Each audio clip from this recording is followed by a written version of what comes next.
Welcome. This is Radio Pras.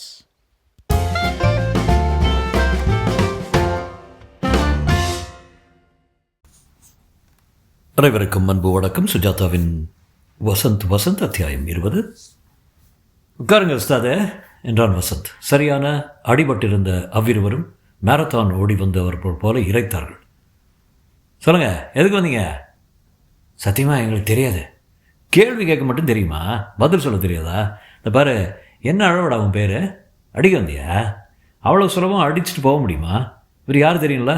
உங்கள் மாதிரி 100 கேடிகளை சமாளிச்சுட்டு 25 வருஷமாக ஹவுஸ்ஃபுல்லாக ஓடிக்கிட்டு இருக்கோம் தெரியுமா?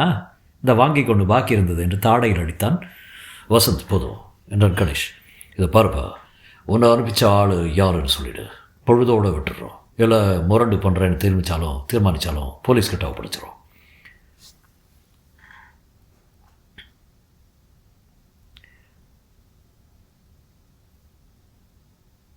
அவங்க 15 நிமிஷத்தில் நீ சாப்பிட்ட பாயா குஸ்காவோட உண்மையையும் கக்க வச்சுருவாங்க.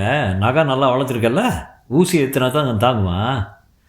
அவர்கள் ஒருவரை ஒருவர் பார்த்து கொண்டார்கள். எங்களை விட்டுருங்க, நாங்கள் கூலிக்காரங்க. சரி, கூலி கொடுக்குறது யாருன்னு சொல்லு. அவர் பேர் சரியாக தெரியாதுங்க, நிஜமா. அவர் பேர் சரியாக தெரிய உன்னை எந்த இடத்துல பிசிக்கணும் சொல்லு. அங்கே பிசிக்கிறோம் நாங்கள். இல்லை உபரியாக ஏதாவது எலும்பு உடைச்சிடலாமா? வேண்டாம். அவர் பேர் அருண் பிரகாஷ். அட்ரஸ்ஸு பீட்டர்ஸ் ரோட்டில் அவருக்கு ஆஃபீஸு. அருணா என்டர்பிரைசஸ்ஸு. என்ன பிஸ்னஸ்ஸு? ஏற்றுமதி இறக்குமதி. என்ன ஏற்றுறாங்க, என்ன இறக்குறாங்க சரியாக தெரியாது. அப்புறம் ஹோட்டல் வச்சுருக்காரு, அப்புறம் ஆஃபீஸு, அப்புறம் நிறைய பிஸ்னஸ் நடத்துகிறாங்க. அவர் தான் எங்கள் 2 பேர்த்தையும் அனுப்பிச்சு அந்த ஆளுக்கு என்ன தெரியும்னு கேட்டு வர சொன்னாங்க. சில்லறை எவ்வளவு? 100 ரூபாய்ங்க. இப்போ நீ போய் சொல்கிறியா பார்த்துடலாமா? கணேஷ் டெலிஃபோன் டைரக்டரி எடுத்து ஆராய்ந்தான். இப்போ ஆஃபீஸ் திறந்துருக்காதுங்க. வீட்டில் இருப்பாரா? வீடு எங்கே தெரியாதுங்க ஐயா, என்னை விட்டுடுங்க ஐயா. நிஜமாகவே நான் கூலிக்காரன். அவங்க பின்னாடி போவோம், அவருக்கு பாதுகாப்பு தருவோம். 2 வேளை சோறு போட்டால் பேட்டா கொடுத்து அங்கங்கே அனுப்புவாங்க. எவனாவது குடுமி ஆட்டான்னா தர்மாடி அடிச்சுட்டு வந்துடுவீங்க, அப்படி தானே? அடி ஓத கொஞ்சம் தாங்க, பயப்படுத்துவோம். சினிமாவில் இருந்தாங்க.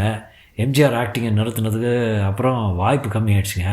சம்சாரம், 2 பொட்டை பிள்ளைங்க. ஒன்று ஜென்ரல் ஆஸ்பத்திரியில் நர்ஸாக இருக்குதுங்க, மற்றது 10ஆம் கிளாஸ் படிக்குது. பேர் என்ன? பேர் வேண்டாம், ஒன்றும் வேண்டாம்.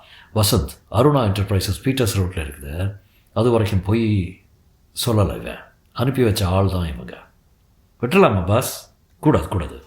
வீட்டில் நுழைஞ்சு கலாட்டா பண்ணதுக்கு போலீஸ் கம்ப்ளைண்ட் கொடுத்துரு, அரெஸ்ட் பண்ணிட்டு போகட்டும். வேணாங்க ஐயா, நான் போலீஸ் ஸ்டேஷன் வாசலில் மிதிச்சது இல்லையா? மிதிச்சுப்பார். எல்லாத்துக்கும் ஆரம்பம் வேண்டாமா? ஐயா தயவுசெய்து விட்டுருங்க. நீ சமீபத்தில் உக்கல் கிராமத்துக்கு போனியா?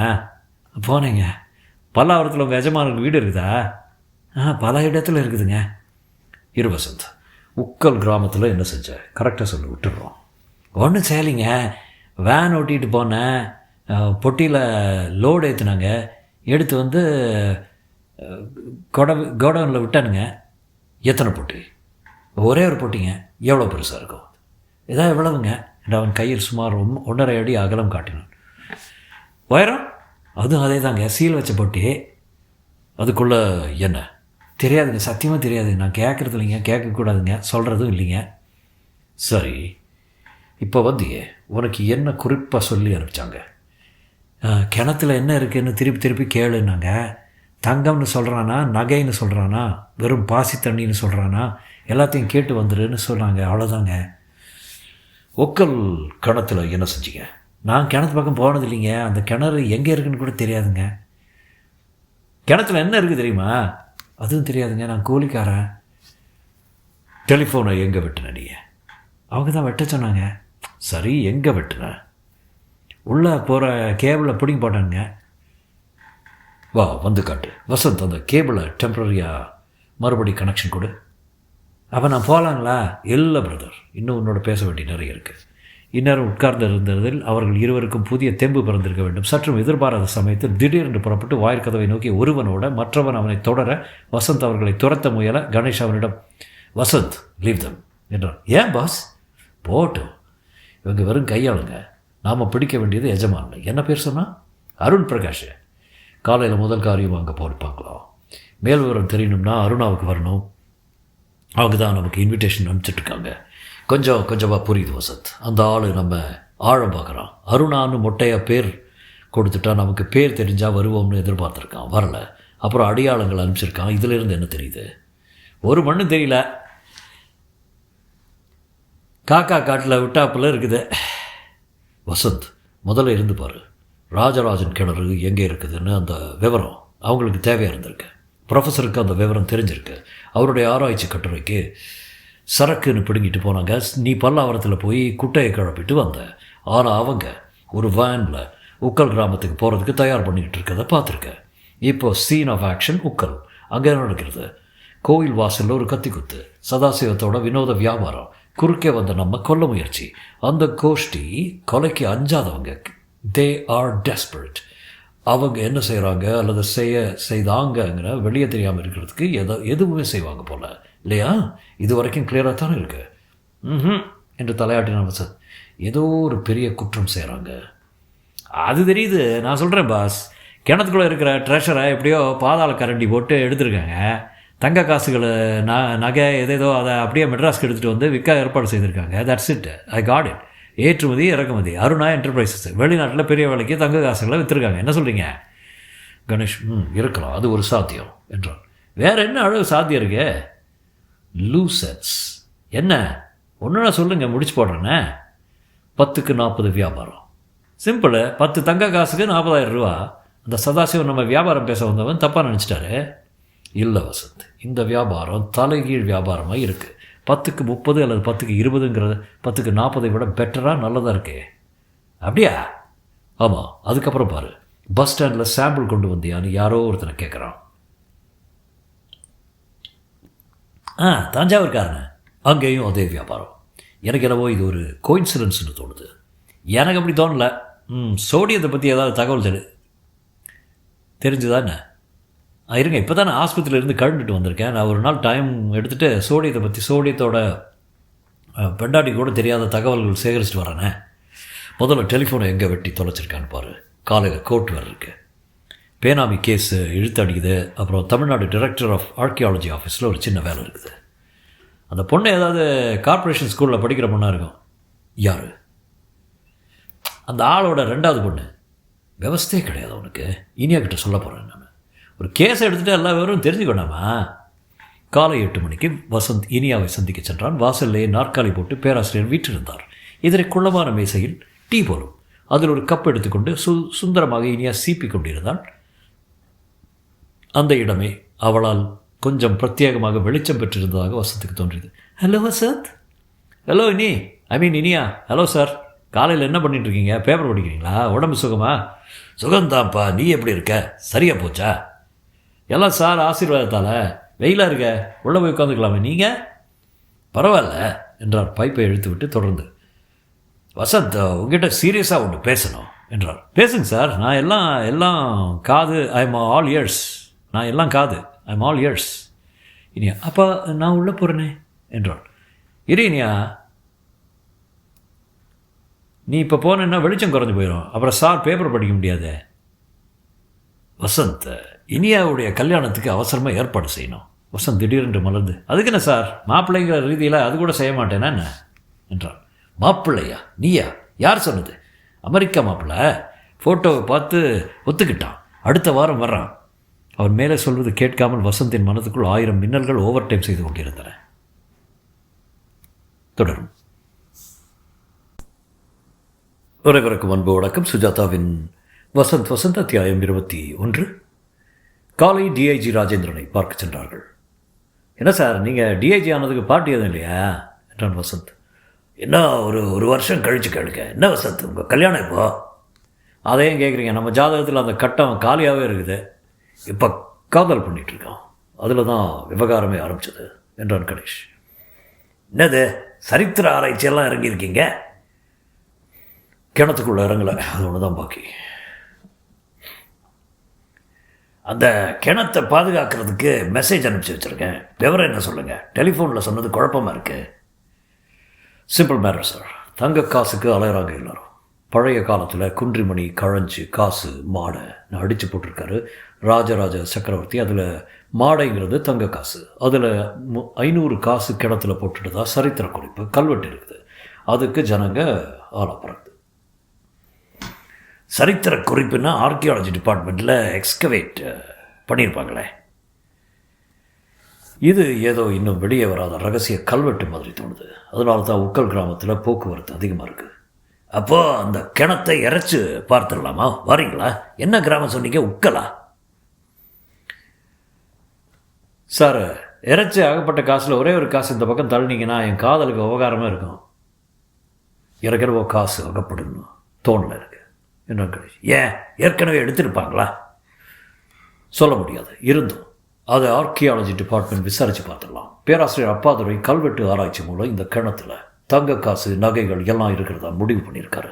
அப்படி அந்த செல்வம் அந்த கிணத்துக்குள்ளே இருந்து இதுவரைக்கும் வேறு ஒருத்தரும் அதை எடுக்காமல் வச்சிருப்பாங்களான்னு முதல் சந்தேகம். டிபார்ட்மெண்ட்டுக்கு அதை பற்றி தெரியாமல் போயிருக்குமா? எவ்வளோ தீவிரமாக எவ்வளோ வருஷமாக எவ்வளோ பேர் ஆராய்ச்சி பண்ணியிருப்பாங்க? இந்த கிணத்து புதையில் இருக்கிற விஷயத்தை கண்டுபிடிக்காமல் இருந்திருப்பாங்களா?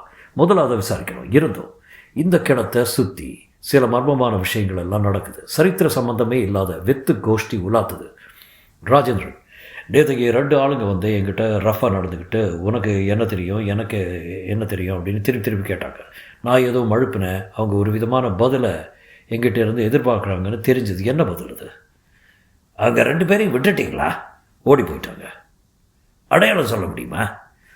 ஒரு பேர் தெரியும், அடையாளம் தெரியும். பழைய கேடி யாராவது இருக்காருன்னா பார்த்துடலாம். இப்போ நீங்கள் கிணத்துல என்ன தான் இருக்குங்கிறீங்க? சுருக்கமாக சொன்னால் தான் பிரச்சனை. கிணத்துல தங்கமா அல்லது வேறு ஏதாவதா? தங்க தான் பாஸ்.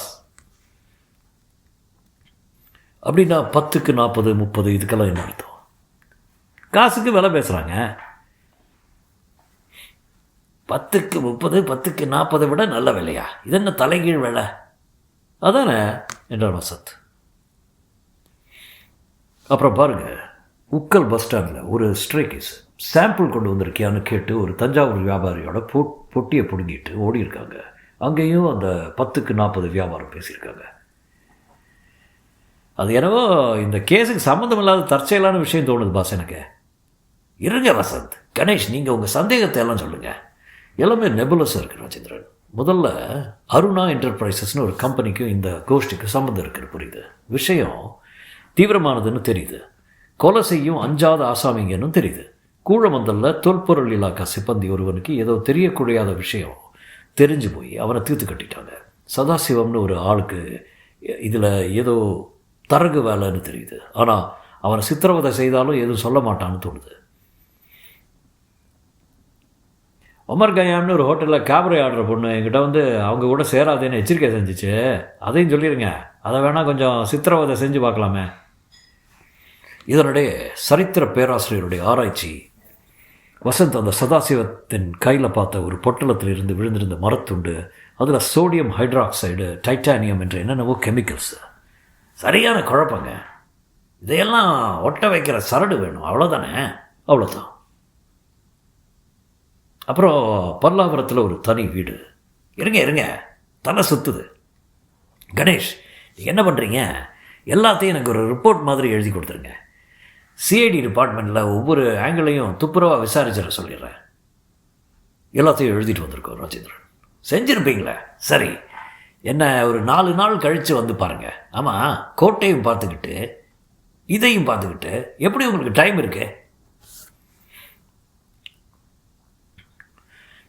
24 நேரம் பத்தில் இருக்கு. இடையில் கொஞ்சம் அடிதடி வேறு. அப்புறம் நடுநடுவில் தேங்காய் மூடி கேஸ் வேறு எடுத்துகிட்டு இருக்காரு. அது என்ன? டாக்டர் நரேந்திரன் ஒருத்தரோட வழக்கு. டாட்ஸு, ஐபிசி, ட்ரக் ஆக்ட் எல்லாம் வருது. எனக்கு தண்டனை கொடுத்தே ஆகணும்னு மன்னாடுறாரு. கேள்விப்பட்டேன். ஒரு மேல் ப்ராக்டிஸ் கேஸ் தானே? சான்ஸே இல்லை. ட்ரை பண்ணுறோம், வரோம். ராஜேந்திரன் அலுவலகத்தை விட்டு வெளியே வரும்போது கணேஷ், வசந்த், லைப்ரரிக்கு போய் ஆரம்பித்தேன். தெரியுமே, விட மாட்டிங்களே, சோடியம் பற்றி தானே, உடனே கவனிக்கிறேன் என்றான். நூல் நிலையத்தில் அந்த பெண் கண்ணாடியை எடுத்து விட்டால் அழகாக இருப்பாள் என்று நினைத்தான். அவள் அருகே சென்று மெல்லிய குரல், குட் மார்னிங் என்றான். Good morning. சோடியம் பாரன் என்று நிமிர்ந்தாள். சோடியம் பற்றி எனக்கு தெரிந்து கொள்ளணும். நிரப்போங்க 8வது அலமாரி கெமிஸ்ட்ரி. தேங்க்ஸு. உங்கள் பேர் ஸ்ரீலேகா தானே? ஸ்ரீலேகா தானே? இல்லை. பேரை மாற்றிட்டீங்களா? மிஸ்டர், உங்களுக்கு சோடியம் வேணுமா இல்லை என் பேர் வேணுமா? ரெண்டுமே. என் பேர் மிஸ்ஸஸ் ராகவன். மிஸ்டர் ராகவன் அதோ கண்ணாடி அறைக்குள் உட்காந்துட்ருக்காரு. வசந்த் புன்னகைத்து, அப்படியா? அவரை தொந்தரவு பண்ண வேண்டாம். மேலும் என்கிட்ட பயந்துட்டு கண்ணாடிக்குள்ளே இருக்கிற ஃபெர்னாண்டஸை பேர் மாற்றவும் வேண்டாம். சியோ என்று விலகினான்.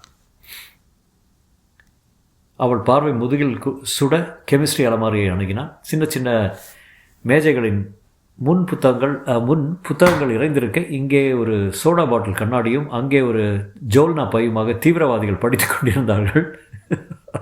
சரித்திர பகுதியில் அலுமினிய ஏணியில் 3ஆம் படியில் இனியா நின்று கொண்டு சதாசிவ பண்டாரத்தாரின் லேட்டர் சோளாவை எவ்வ முயன்று கொண்டிருந்தாள். இனியா, சர்ப்ரைஸ்!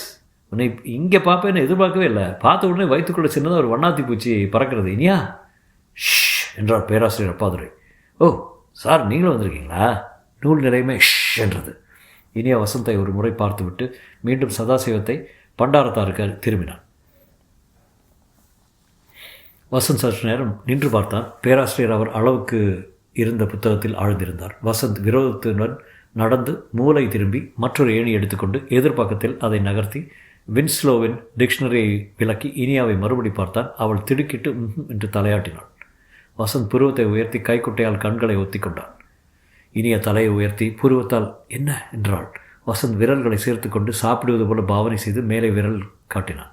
அவள் வருகிறேன் என்று தலையாட்டினாள். வசந்த் வாயில் பின் விரல் வைத்து சப்தமின்றி விசில் அடித்தான். முதல் மாடியில் இருந்த கேன்டீனில் வசந்த் காத்திருக்க இனியா அவசர அவசரமாக வந்தாள். அப்பாவுக்கு டிமிக்கி கொடுத்துட்டு வந்திருக்கேன். 5 நிமிஷம் தான் பேச முடியும். என்ன விஷயம் சொல்லித்தொலை. இனியா, 5 நிமிஷத்தில் என் மனசு நல்லல்களை எப்படி சொல்ல முடியும் கேட்ட? 6 நிமிஷம் வேணும். இனி என் மனம் கவர்ந்த கன்னி. இன்னும் கன்னி தானே நீயே? வெத்து பேச்சுன்னா நான் ஆட்டத்துக்கு வரல, போகிறேன். ஐயோ போகாத. ஜன்னலை திறந்து குதிச்சுட்டு நாளைக்கு பேப்பரில் வந்துடுவேன். நீ செய்கிறது நியாயமா? லோக்கல் தோத்தோ நாய் மாதிரி உன் கூடவே சுற்றிட்டுருக்கேன். அமெரிக்கராங்கிறிய? அப்பா தான் சொல்கிறாரு. அப்பா பேச்சு என்னால் மீற முடியாது வசந்த். ஐயோகோ, வள்ளுவரே சொல்லியிருக்காரு, எப்பொருள் யார் யார்வாய் கேட்கணும் அப்பொருள் அப்பனின் சொல்லென்றால் மீறு. வசந்த், நீ என்ன நினச்சிப்பியா? என்ன கேள்வி இனியா? எனக்கு பிளட் ப்ரெஷர் எடுத்துப்பாரு. சிஸ்டாலிக் டயஸ்டாலிக் ரெண்டுமே இனியாங்கும். என் கல்யாணத்துக்கு தனியாக மெல்ல நடந்து வந்து எங்கிருந்தாலும் வாழ்கன்னு ஒரு பூச்சண்டை கொடுத்துட்டு விழியோர கண்ணீரை தொடச்சுட்டு ஃபேட் அவுட் ஆவியா? என்னது? அதுக்கு வேறு ஆளை பாரு. நிறுத்து இந்த கல்யாணத்தை. புயல் கணக்காக குதிரையில் வந்து ஒரு லாவின்னு போவேன். குதிரை நுழையிற மண்டபமாக பார்த்து வை. கல்யாண மண்டபம் புக் பண்ணி வச்சுட்டாரே வசந்த். இனியா, அதை பாரு, என் கையை பிடிச்சிட்டு வாழ்க்கையின் ஓரத்துக்கு ஸ்லோ மோஷனோட தயாரா? நீயே தயார் வசந்த். கவலைப்படாத, கல்யாணத்தை நிறுத்திடுறேன். வாத்தியார் அட்ரஸு கொடு. பாலில் பெர்காலாக்ஸ் கலந்துடுறேன். நாயனத்தை சீவாளியை பிடுங்கிடுறேன். ஊர்கோவில் காரை பஞ்சர் பண்ணிடுறேன். நீ என்ன பண்ணுற? மாப்பிள்ளை வரான் பாரு, அவங்ககிட்ட எனக்கு ரகசியமான ஒரு இடத்துல தழும்புன்னு சொல்லிடு. உனக்கு தழும்பு இருந்தால் அவருக்கு என்ன? எனக்கு இல்லை, உனக்கு, இனியாவுக்கு என்று அவளை தொட்டான். தொடாதே வசந்த். ஏன் இனியா, புல் இருக்குதா? இல்லை, அப்பா என்னை தேடிட்டு மேஜையாக வந்துட்டுருக்காரு. வசந்த் உடனே அவளை விட்டு விட்டான். வாங்க சார், காபி சாப்பிட்றீங்களா? இனியா, இங்கேயே இருக்க? கொஞ்சம் போர் அடிச்சதுப்பா. உட்காருங்க சார். பேராசிரியர் உட்காராமல், இல்லைப்பா, நான் யூனிவர்சிட்டி போகணும், அப்புறம் கல்யாண ஏற்பாடெல்லாம் பாக்கி இருக்கு. இனியா, வசந்த் கிட்ட சொல்லிட்டல்ல ஒத்தாசைக்கு வரும்படி.